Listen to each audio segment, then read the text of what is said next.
Taoiseach, two quick points. First of all, given the scandal of both asylum seekers coming to this country who are now sleeping in tents and are not being provided with anywhere, and indeed the issue of homelessness, particularly now likely to get worse as a result of the eviction ban being lifted, how can it be that Jury's Hotel is just sitting there empty with hundreds and hundreds of rooms for years? It's really insulting, frankly, when there are people in tents and there are families being told you have to sleep in a car. So I just want to say that first of all. Secondly, I've been contacted by people in Gorey about the shock decision to close the St Aidan's daycare centre, Mulcahy House, for 12 weeks. It's a respite service for North Wexford, and you know, Taoiseach, how much family carers save our society in providing care for their loved ones with disabilities, but they need respite services, and now for 12 weeks those respite services are going to be closed, and indeed fear that they may never reopen because of difficulties in recruiting staff and retaining staff. So I would just ask the Taoiseach to look at that issue, because the families affected and the people affected are absolutely shocked at this service closing. Just under 3.5. Thanks, Oscar Corley. Just in relation to the Focus Ireland legislation, as I said earlier, Mr Bryan is going to consider it. He is considering some amendments to the Housing Act and will be considered in that context.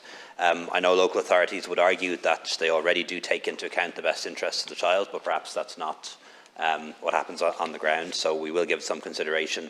We're also giving consideration to assignment community legislation that would assist people who are at risk of homelessness. Deputy Dillon raised the issue of Garda resources in Mayo and in other parts of the country. Certainly hear what he's saying, but I can give the assurance to the House that Garda numbers are growing again. Templemore is open. We've over 14,000 Gardaí now. We're aiming for 15,000. We're funding for 1,000 additional recruits this year, and even when you take into account retirements and resignations, that will still see an increase in the total number of Gardaí this year. And we're also hiring more and more Garda staff who then free up sworn Gardaí and uniform Gardaí for work protecting the community and making our community stronger and safer. In relation to unaccommodated asylum seekers, the most impactful thing we can do is to provide accommodation. We hope to be able to provide accommodation for a significant number of people next week through new accommodation which has been secured. For those who are on accommodation at the moment, we've secured access to day services in Dublin, in the Capuchin Centre and Mendicity, and also there are additional vouchers and easier access to the daily expenses allowance. And we're also looking to secure access to nighttime services as well. But again, we shouldn't lose sight of the bigger picture. Nearly 100,000 people have come here in the past year from Ukraine and from other parts of the world seeking our protection. Almost all of those have been accommodated, but we are now at the point where we can't guarantee accommodation to everyone who comes here seeking asylum, and that's just unfortunately the position we're in at the moment, and we need to be honest with people about that, but we will do the best we can to provide shelter and we'll turn nobody away. In relation to the Fairview option that Deputy Kelly has raised, I don't know if that's feasible or not. We'd have to check with the experts, but certainly somebody should check on it anyway. So we'll welcome the suggestion, and I'll make sure that is checked out as an option. On the disabled persons grants, my understanding is that an additional allocation was made in the last few weeks, but I will check up on that with Minister O'Brien. My understanding is that juries is not available. I don't know the details behind that. I understand it's going to be redeveloped and that's not available. And again, I don't know the details in relation to the respite services in Gorey, but I will let Minister Rabbitte know that it was raised here, and it is concerning that the service may close for a period. If it is down to staffing, well, that is a real challenge. We are at the point of full employment now in Ireland, and while I'd much rather full employment than high levels of unemployment, it does mean that everyone is short of staff.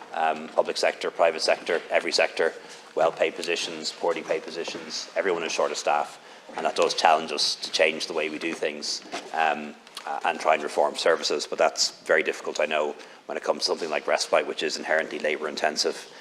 Just finally, in relation to the matters raised by Deputy Murphy, it's my firm view that ministers are accountable to the Dáil and should make statements and take questions about their actions. If it is the case, though, that ministers are accountable to the Dáil for actions that don't relate to their work as ministers, well, that should apply to all TDs, I believe, and all TDs should be willing to answer questions here in the Dáil and make statements, and that should be agreed across the board, and we should have fair rules around that as well, and they aren't always fair.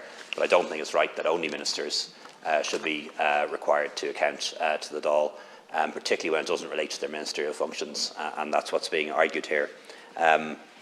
In relation to Minister Collins, this relates to events of 16 years ago at the Brough Area Committee. I understand that a complaint has been made to SIPO. SIPO is the appropriate body to make a determination on this matter, and we await their decision.